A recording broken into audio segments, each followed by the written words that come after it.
Catherine by Alex Gonzaga. May times na people would always paint you as the bad guy because yun yung personality mo. Ako lagi akong ganun. Ako yung laging magmumukhang masama sa tao. Kasi ang alam ng tao, maingay ako, nagjo-joke ako, prangka ako. Tapos pag gumawa sila ng narrative na pwedeng i-negative na ganun nga yung personality niya. Oo nga, ganun nga, may possibility kang maging ganun siya. It's so easy. It's so easy for you to be painted as the bad guy. So how do you do that? Anong kailangan mong gawin? I'm sure may nakikinig sa atin dito, ganyan din. Sa school, ikaw lagi ang natuturo. Pag pinush ka ng mga tao, tinuro ka ng mga tao na ikaw yung mali. Dahil alam nila na, oo nga, maingay nga yan, siya nga yun. Tapos hindi mo madepensahan yung sarili mo kasi hindi naman ganun yung nangyari.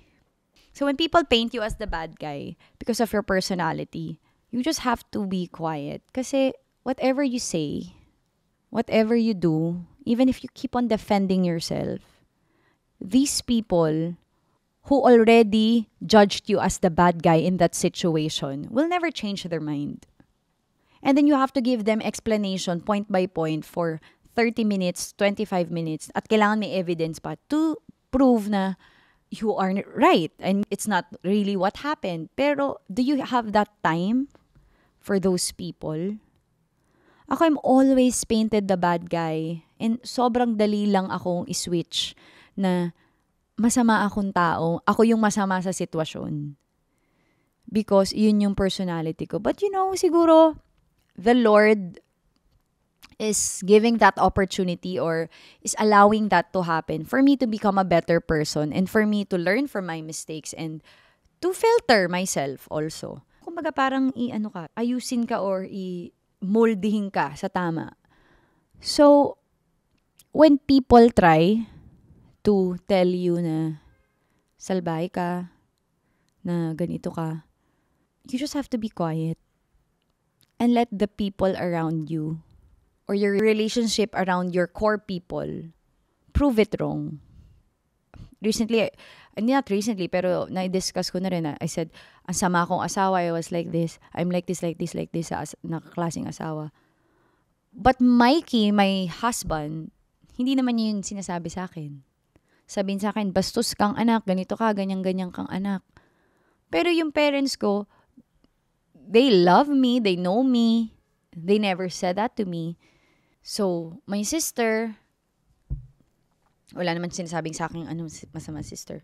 But, yung totoong tao na nakapaligid sa akin, yung mga kaibigan ko for 15 years, 16 years, they're still with me. So, I just think na parang, why would I want other people na hindi naman talaga ako personally kilala na sabihin na masama akong tao? May mga tao na kasama ko all the way and hindi nila yun pinapa-feel sa akin. So, bakit nagmamatter yung outside opinions?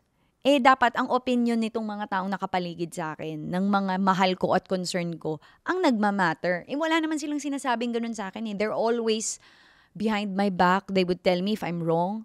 They will never give destructive criticism or they will never say something out of hate. They would always say something out of concern, out of love, and constructive.